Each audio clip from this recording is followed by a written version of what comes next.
Okay, so for all of you history scholars, particularly those that concentrate in African history, not African history as in the whole Black diaspora, but African history as going into the continent of Africa, what I'm about to share with you all is going to be extremely controversial. I am not in any way, shape, or form endorsing what I'm about to read. However, I will give my critique fairly based on what I was taught in college. Here it goes.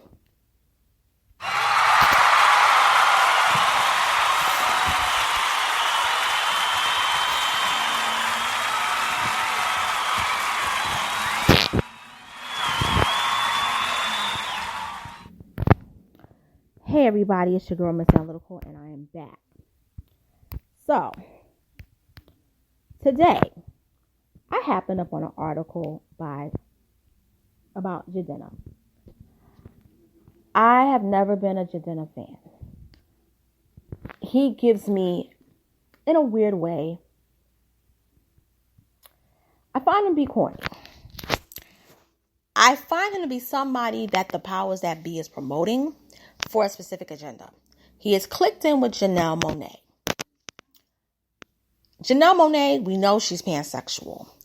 But we assumed that Jidenna was not only heterosexual, but that he was pro-masculinity, So when Jidenna gives an interview and he states that homosexuality is African and not a European import, instead of just saying that homosexuality has been in different parts of the world, not just in Europe, but also in Africa, it opens controversy. And this is what he's doing. And I do believe he's doing it because he's releasing a second album.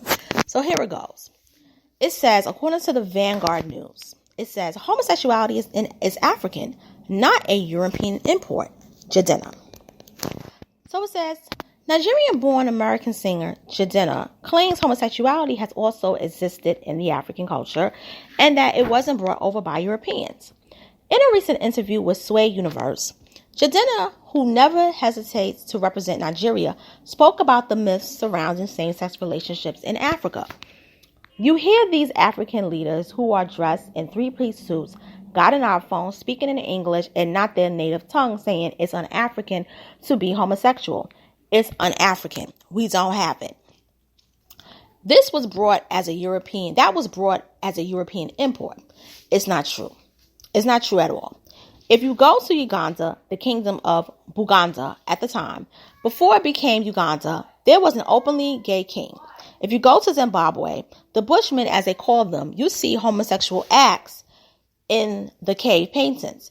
If you go to different communities in West Africa, there were different rites of passage where if a woman was with a woman or a man was with a man, they were thought to be more powerful. There was a time where this didn't exist. There was never a time where this didn't exist, he says. So that's what he said in the article with Sway Universe. Now, you would think that it would just stop there. No, this is when I get mad at him. So what he says is this.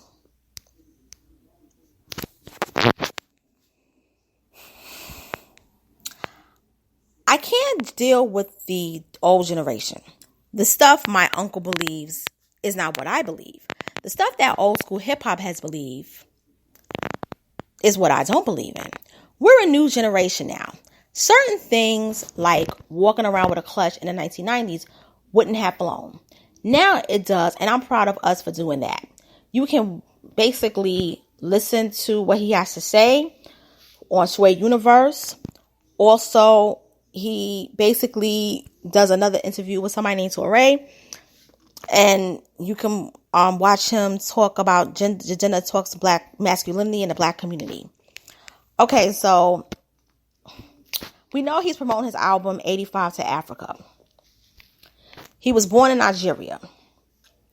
Okay, I'm going to give a background about him. His mother, he was born in Wisconsin, but he was raised in Nigeria. His mother is white. His father is African. Okay? His hair is not naturally red, which is why it looks weird on him. He has brown hair. Jidenna also taught in school for a couple of years. He's lived in a lot of places. But like I said earlier, Jidenna is clicked in with your homegirl, Janelle Monáe. That's very important because Janelle Monáe promotes the LGBT agenda. She even wanted black women to even not even be with other black men. She said that 2 years ago.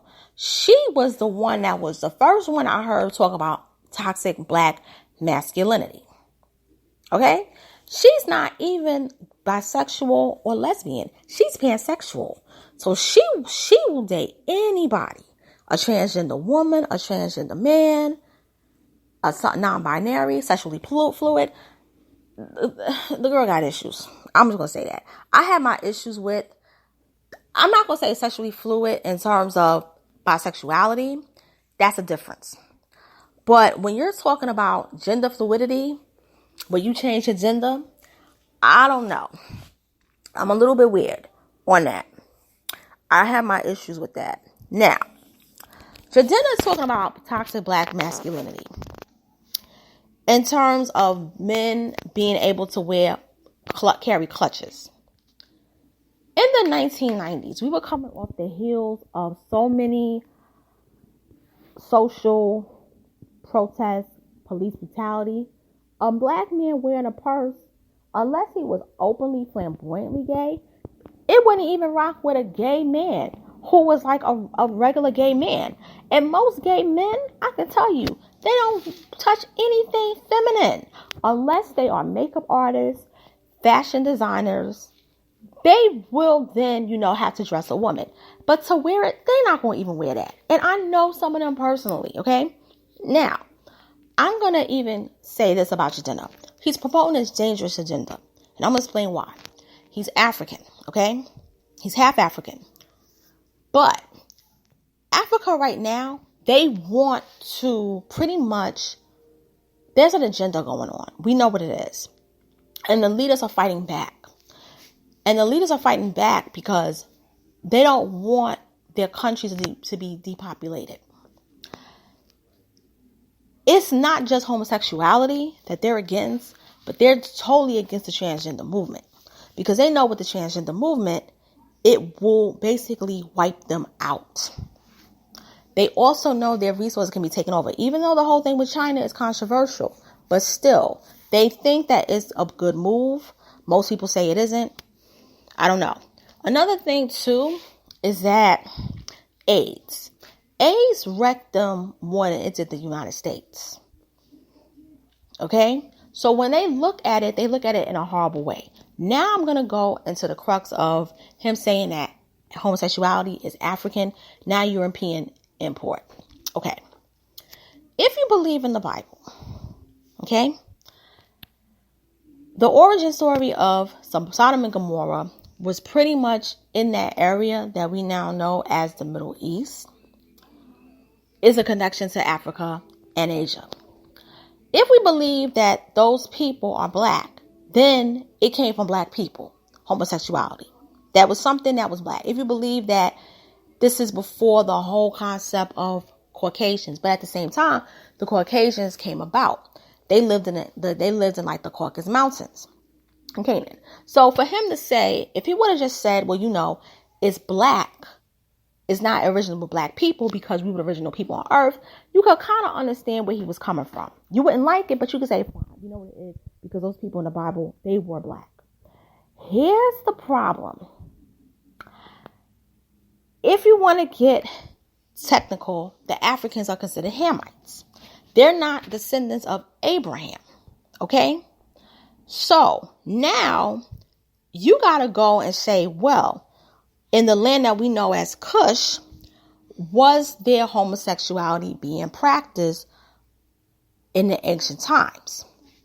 From what I've studied on my own, no.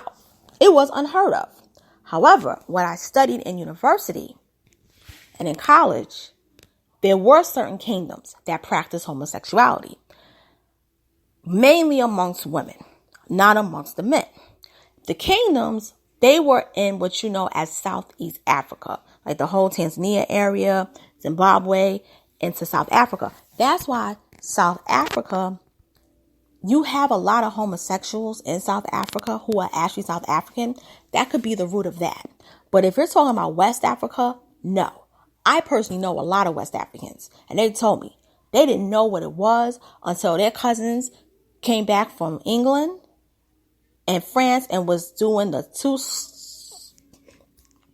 snaps and the twirls. They said that they was told their cousins left for university in Europe.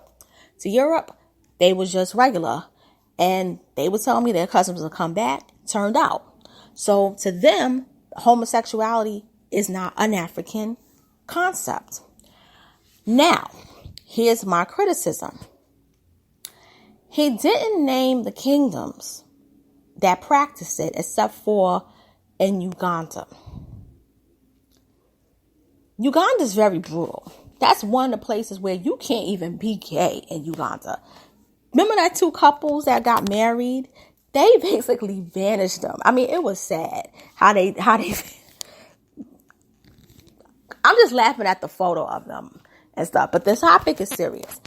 But he mentioned the Bushmen. Now, the Bushmen, this sort of kind of related to the Pygmies. They didn't know what homosexuality was. There's no language in them that's homosexual, that deals with homosexuality. So that's why I believe that to a point, he's lying, he's pushing an agenda. From what I've learned, Bushmen don't know about homosexuality. Pygmies don't know nothing about homosexuality. They don't have it in their language. So if a custom or is not in the language of the people, it's not of their culture. So what we got to learn is, what is Jidenna's really doing? And I think it's funny that his name is Jidenna, because when I was saying gender, I actually said Jidenna. It's a little weird. I don't know if you caught on to it, but Jidenna is trying to become a big R&B icon. That classic man, it didn't do nothing for me, but he always rubbed me the wrong way, and I didn't understand it until now. But there is a photo of Jidenna going to prep school with a whole bunch of kids. I'm going to share the link to that photo. In the photo, he's hugged up with a light-skinned dude. It's not really homoerotic per se, but they're carrying flowers. And one of the guys has a flower between his mouth, the stem. The other guy is holding it towards his chest. And Jidenna's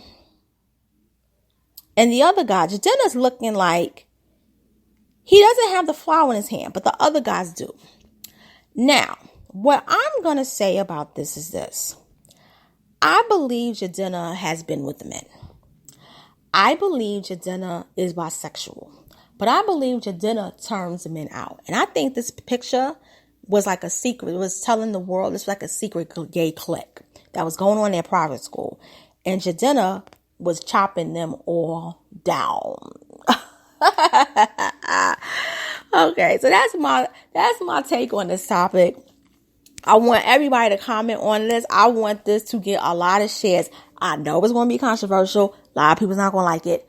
But Miss Analytical, she doesn't give a damn. I say what I say. If you don't like it, I still going to say what I say. So with that being said, please share, subscribe, like, comment, hit the notification bell, and I'll be back soon. Take care. And for everybody that's barbecuing right now, enjoy your Labor Day and be safe out there and have a good one.